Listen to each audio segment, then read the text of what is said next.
So there's been a lot of theories going around about the reasons for Adrian Newey's rather sudden exit from Red Bull. Now, there's a lot going on. Red Bull are a team that we talk about a lot here on the F1 Chronicle, and usually with the craziness behind the scenes. Despite the incredible success they've had on track, off track, particularly this year as well, it has been a very, very tumultuous time, shall we put it, with Adrian Newey, of course, leaving for Aston Martin for next year. Interesting quote here, though, on the F1Chronicle.com that we're going to get into about who said it and everything. Not all, good old Dr Helmut Marko with many quotes, of course, as usual. But he's basically come out and said that the death of Dietrich Mateschitz, the former head of the Red Bull group, that basically triggered the reason why Adrian Newey has left Red Bull. So let's have a look at what's been said here. Full article on the F1 Chronicle as always, guys. So the late 2022 death of Dietrich Mateschitz was the leading cause of Adrian Newey's decision to leave Red Bull. That is the suspicion of team advisor Dr Helmut Marko, although he admits that other top departing names, including Jonathan Wheatley and Will Courtney, were attracted by big money offers and more powerful positions. When you win, and we have won a lot in the last 3 years, it's normal that your employees are coveted by other teams, Mark told ORF Title. That is the normal game in Formula 1. What surprised me a bit are the amounts that are offered. We always struggle with the budget cap, but these people are often being offered double. That means we couldn't keep some of them. Newey was with us for 17 years, Wheatley for 19. They were part of the team, part of the group and part of the club. They were a big part of our success, said the 81-year-old. That hurts. But whether they leave for financial reasons or career reasons, it makes no difference if we cannot offer the same. Another obvious factor, however, is the leadership turmoil and Christian Horner scandal that marred so much of the 2024 season for Red Bull.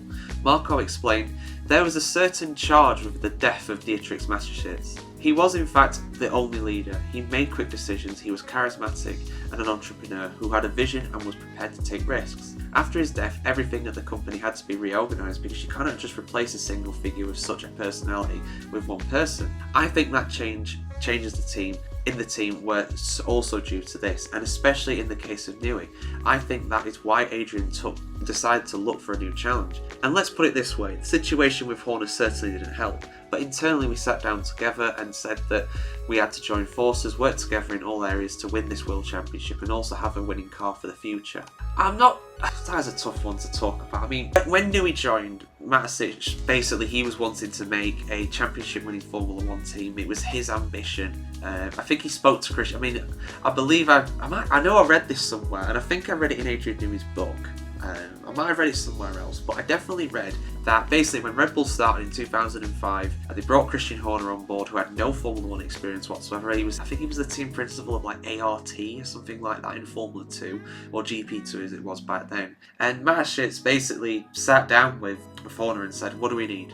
What do we need to do to make a winning Formula 1 team? And he says, well, if you really want to be a winner, you got to get the best designer. You got to get Adrian Newey, but he's going to cost a fortune. And Mateschitz says, no problem, bro. I got you. He didn't say that, but you know what I mean. So from there, obviously the ambition, the kind of ethos of Red Bull in those early days was what attracted Adrian Newey. The fact of going from the absolute grey of the greyest over at McLaren, in the literal sense, everything was grey, everything was boring. It was all corporate and very Ron Dennis, and Adrian Newey hated that. To go then to what was the ultimate party team in Formula 1, that was part of what attracted him there. And I'm sure he had a very close relationship with Dietrich at the end of the day. So I think that's probably part of it, but I do disagree, and I feel like Helmut Marko has to. He's even admitted it's part of the reason, but he can't really say that the main reason is Christian Horner. I feel like that seems like the final nail in the coffin. I feel like he might have been thinking of leaving anyway, just because he was there for so long, he achieved so much, but the whole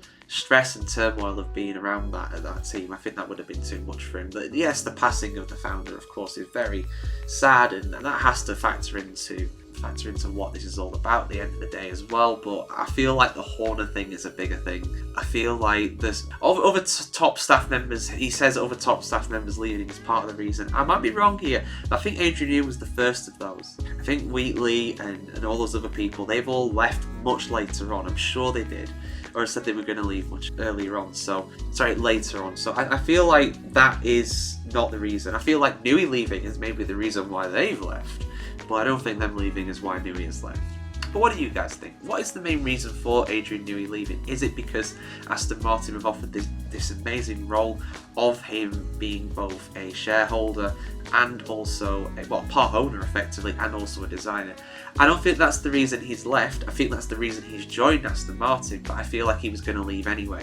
It was just a matter of where he goes at that point, and I feel like the biggest reason where he went was because of the Horner thing. That was the final nail in the coffin. The timing is not coincidental. It was announced around, he said that he made the decision around the Japanese Grand Prix, which was about a month after the whole Horner thing came out. I don't think it's a coincidence. But let me know your thoughts in the comments below. For much more F1 news and opinions just like this, keep it tuned right here to the F1Chronicle.com. Like, share, comment, subscribe, and we'll see you very soon, guys. Have a good one.